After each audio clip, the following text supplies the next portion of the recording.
Greetings, seeker after enlightenment. It is a pleasure to see you. Regardless of the weather outside, these doors are always unlocked. You are more than welcome to enter my humble school so that we may learn together.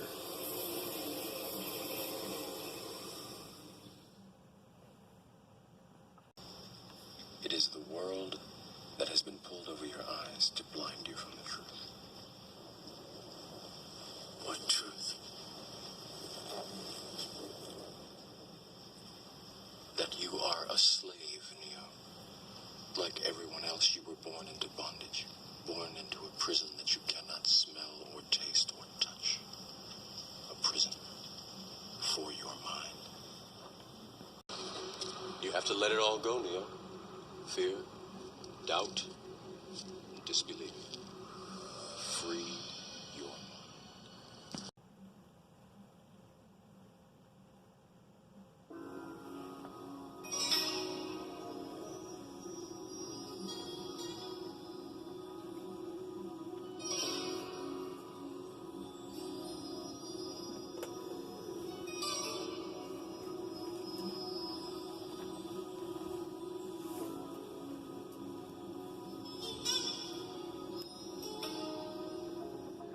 It is a fact that as you free yourself from cultural conditioning, it is liberating and exhilarating.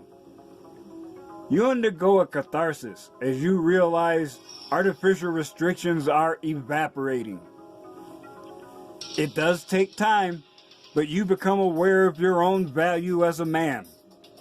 You become aware of the infinite potential within your grasp. Now, with focus, you can improvise, adapt, and overcome any obstacles in your path.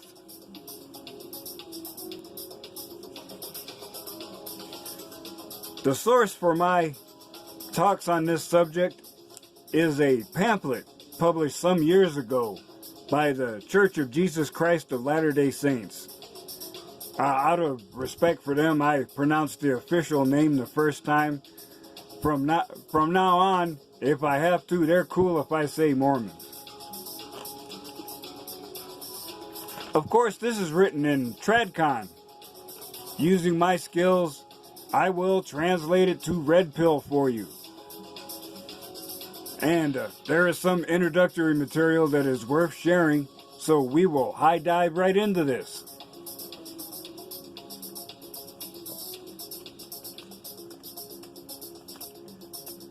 The pursuit of excellence is an achievement challenge designed to help a participant develop an extreme level of power and balance. Accomplishing this objective requires a diligent and serious effort in all aspects of life, intellectual, physical, and spiritual. I note here that the reader is exhorted to pursue, quote, sacred and enduring, unquote, principles. I could breeze right by that statement, but it's a speed bump. It's a phrase that gets your attention. With so many belief systems out there, who defines what is sacred? On a long enough time scale, entropy wins. Who defines what is enduring? In the midst of this individual mass migration, how can I determine what is best for you? The obvious answer is, I cannot.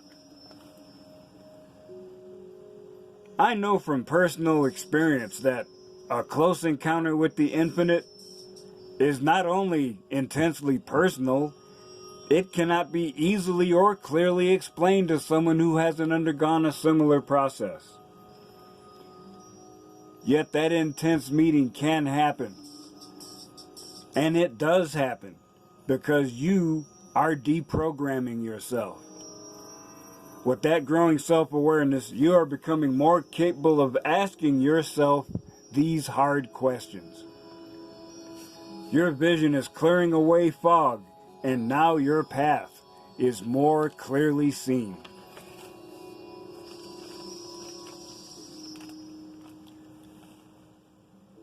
Nothing is more invigorating than working hard to fulfill a noble and worthwhile purpose. Indeed, what can possibly be more worthwhile than discovering, harnessing, and improving your own value as a man? There are several goals presented hereafter. Gaining strength and personal conviction of the presence of the infinite. Living with compassion and integrity towards our fellow man. To be honest in every relationship. To learn new skills. To stretch our minds. To read the inspired words of men touched by the infinite. To search for uplifting thoughts and deeds of mankind. Last but certainly not least, recognizing the importance of a physical body and the necessity to give it proper care.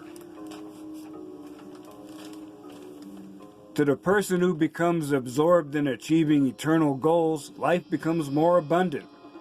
I am a witness to tell you that statement is absolutely true.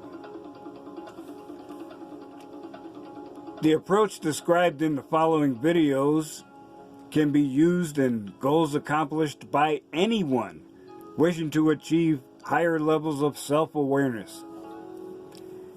As you see these short clips drop, you may use some of them to set your own goals.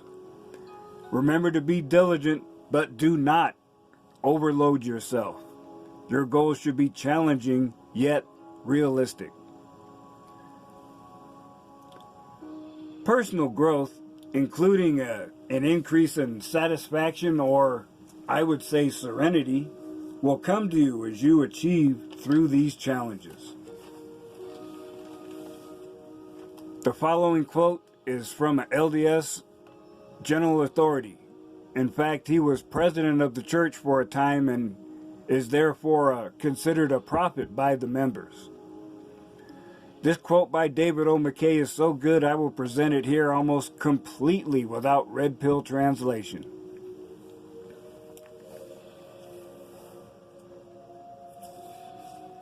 Every noble impulse, every unselfish expression of love, every brave suffering for the right, every surrender of self to something higher than self, every loyalty to an ideal, every unselfish devotion to principle, every helpfulness to humanity, every act of self-control, every fine courage of the soul, undefeated by pretense or policy, but by being, doing, and living of good for the very good sake.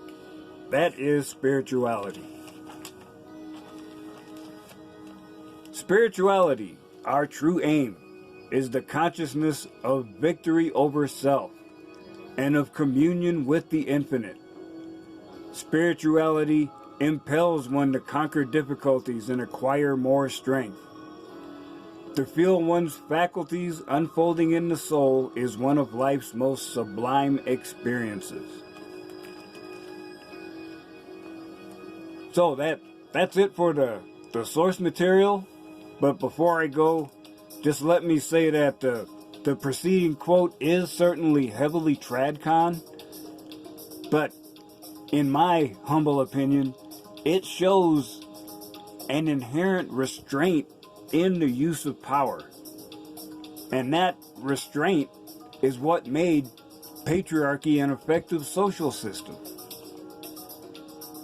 It's too bad these entitled women didn't realize when they had a good deal. So, I'm done with the introduction, and when I return, I will have a little distilled tincture of information for you. So until the next time, remember, I still say, when one teaches, to learn.